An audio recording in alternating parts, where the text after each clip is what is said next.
سجدہ مسلمان کو اپنے خالق اور رب کے قریب تر قریب ہونے کا موقع فراہم کرتا ہے، لہٰذا یہ مسلمانوں کے لیے اپنی فرض نمازوں پر ثابت قدم رہنے اور اختیاری نمازوں میں اضافہ کرنے کا اشارہ ہے۔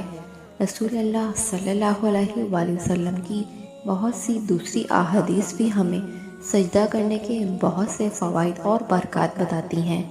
ان میں سے کچھ یہ ہیں: پیغمبر نے ہمیں یاد دلایا کہ اللہ کا بندہ اس وقت اللہ کے سب سے زیادہ قریب ہوتا ہے جب بندہ سجدے کی حالت میں ہوتا ہے، لہٰذا یہ اللہ سے بہت زیادہ دعا کرنے کا بہترین موقع ہے۔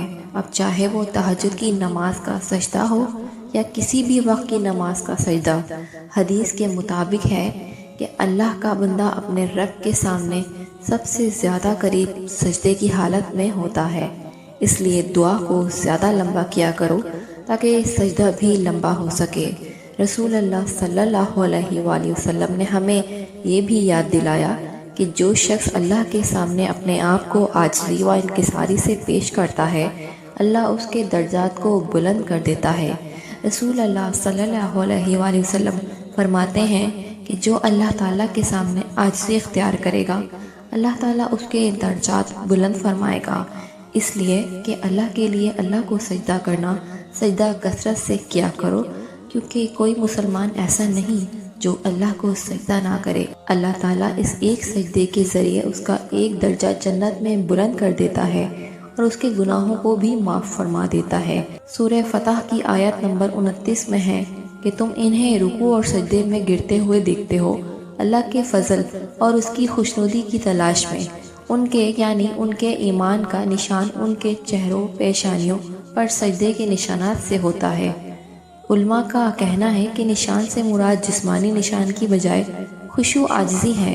اس سلسلے میں پیغمبر اکرم صلی اللہ علیہ وآلہ وسلم نے فرمایا، میری امت کے اس دن قیامت کے دن سجدے کی وجہ سے چہرے روشن ہوں گے اور وضو کی وجہ سے ہاتھ پاؤں روشن ہوں گے۔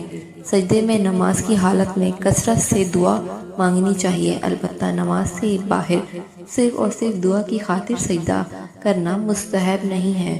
اس کی وجہ یہ ہے کہ بہت سی احادیث دعا کرتے وقت ہاتھ اٹھانے کے نبی صلی اللہ علیہ وسلم کے عمل اور حوصلہ افزائی کی طرف اشارہ کرتی ہیں۔ حدیث اور عذاب سے بچنے کے لیے نیک اعمال کے بارے میں نبی صلی اللہ علیہ وآلہ وسلم کا فرمان۔ عام نمازوں کے علاوہ حدیث نبوی نے ہمیں مندرجہ ذیل حالتوں میں سجدہ کرنا سکھایا ہے۔ تلاوت کے دوران سجدہ، اس سے مراد وہ سجدہ ہے جو کوئی شخص کچھ خاص آیات کی تلاوت کرتے وقت کرتا ہے، جیسا کہ قرآن میں نشان زد ہے۔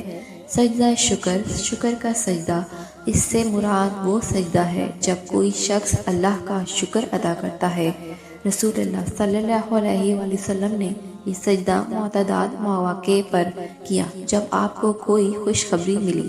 اس طرح صحابہ کرام رضی اللہ تعالیٰ عنہ نے بھی ایسا ہی کیا۔ ناظرین کرام، یہ تو ہو گئی سجدے سے متعلق چند احادیث۔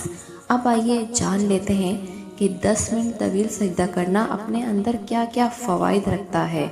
جواب: حضرت علی رضی اللہ تعالیٰ عنہ فرماتے ہیں کہ اگر انسانوں کو معلوم ہو جائے کہ سجدے میں کون کون سے فوائد اور نعمتیں پوشیدہ ہیں تو وہ سجدے سے کبھی سر ہی نہ اٹھائیں۔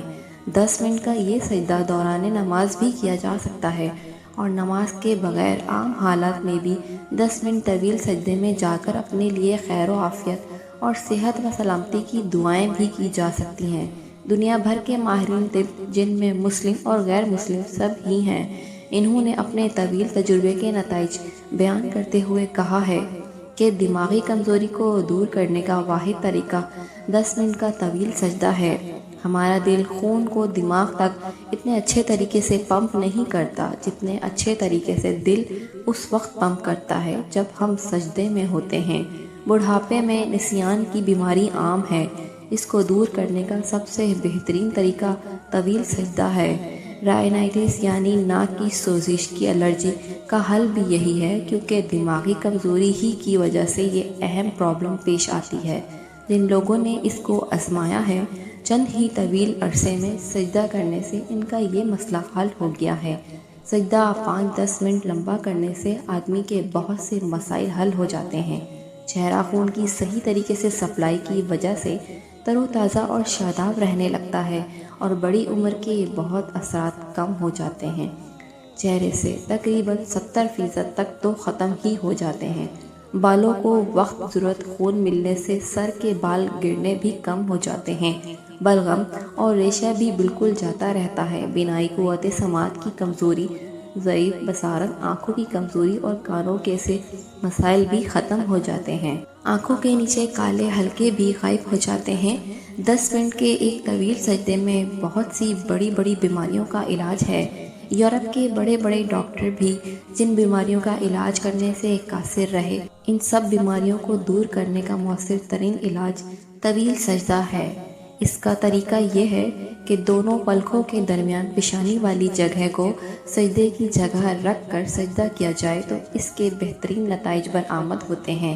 طویل سجدے کے ذریعے پھیپھڑے بھی بہت زیادہ مضبوط ہو جاتے ہیں، کیونکہ سجدے میں آدمی کی پوزیشن ایسی ہوتی ہے جس میں انسانی گردے اور پھیپھڑے زیادہ بہتر طریقے سے کام کرتے ہیں۔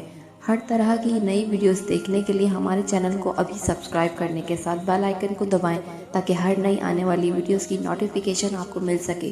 شکریہ، اللہ حافظ۔